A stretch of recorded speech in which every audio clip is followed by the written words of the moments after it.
اسرائیل اور حماس کے Al-Qassam brigade کے جنگجوؤں کے درمیان غزہ میں شدید لڑائی جاری ہے۔ القسام کے تابڑتوڑ حملوں میں ایک ہی دن میں 24 اسرائیلی فوجی مارے گئے۔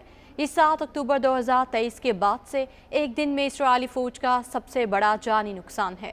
خبر رساں ایجنسی کے مطابق فوجی ترجمان دانیال ہاگری نے ایک ٹیلی ویژن بیان میں کہا کہ زیادہ تر فوجی اس وقت ہلاک ہوئے جب راکٹ لانچر سے چلنے والے بم RPG نے ایک ٹینک اور عمارت کو اڑانے کی کوشش کی۔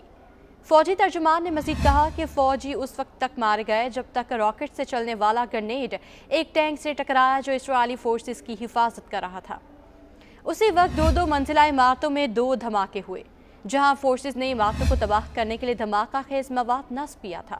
دھماکے سے وہ عمارتیں اسرائیلی فوجیوں پر گر گئیں۔ فوجی ترجمان نے پریس بریفنگ میں بتایا کہ ابھی اس واقعے کی تفصیلات اور دھماکے کی وجوہات کا جائزہ اور تحقیقات کی جا رہی ہیں۔ 7 اکتوبر 2023 کو حماس کے اسرائیل پر اچانک حملے کے بعد سے غزہ پر اسرائیلی جارحیت جاری ہے۔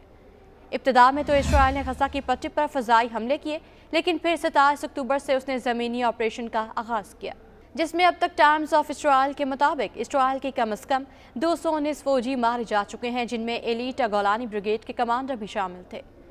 13 دسمبر کو غزہ کی پٹی میں جاری لڑائی کے دوران گولانی بریگیڈ کو گھات لگا کر شمالی غزہ میں نشانہ بنایا گیا تھا، جس میں بریگیڈ کے کمانڈر لیفٹیننٹ کرنل ٹاما گنبرگ سمیت 10 فوجی ہلاک ہوئے تھے۔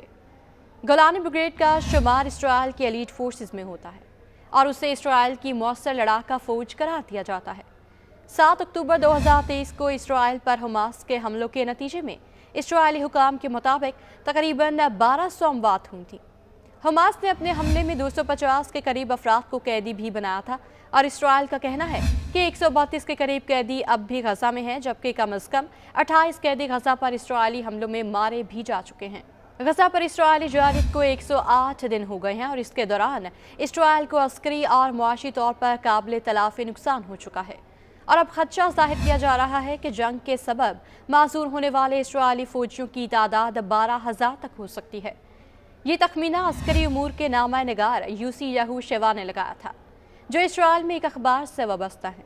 رواں ماہ کے اوائل میں ان کے جمع کیے گئے اعداد و شمار کے مطابق اسرائیلی فوج نے اب تک 2300 فوجیوں کے زخمی ہونے کی تصدیق کی ہے، لیکن 24 گھنٹے فیلڈ سے وابستہ افراد جیسے کہ ہسپتال کا عملہ، بحالی ڈویژن کے حکام اور اسرائیل ڈیفنس فورس IDF کے ڈس ایبلڈ پیپلز آرگنائزیشن کے ذرائع کا کہنا ہے کہ اصل اعداد و شمار اس سے کہیں زیادہ ہیں۔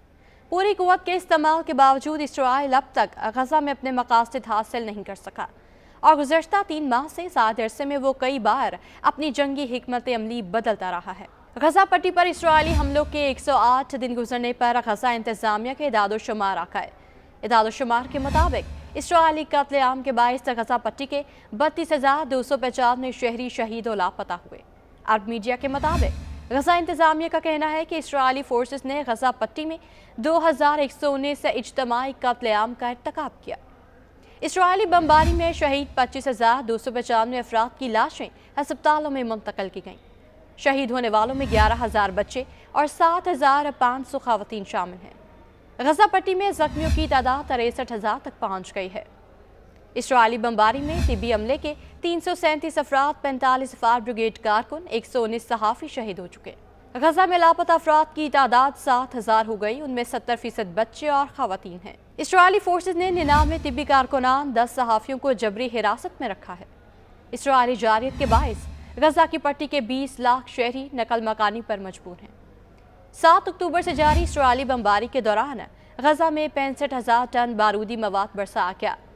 غزہ پر بمباری میں 140 سرکاری عمارتیں، 99 اسکول اور یونیورسٹیاں مکمل تباہ کر دی گئیں۔ غزہ میں 161 مساجد شہید اور 253 جزوی تباہ ہوئیں، جبکہ 3 گرجا گھر بھی مکمل تباہ ہو گئے۔ غزہ میں 30 ہسپتال، 53 طبی مراکز ناقابل استعمال ہو گئے، جبکہ 122 ایمبولینس مکمل تباہ ہو گئی ہیں۔ اسرائیلی فورسز نے غزہ پٹی کے 150 طبی مراکز کو نشانہ بنا کر جزوی نقصان پہنچایا۔ اسرائیلی حملوں میں 200 سے زائد تاریخی اور ثقافتی مقامات تباہ ہو گئے۔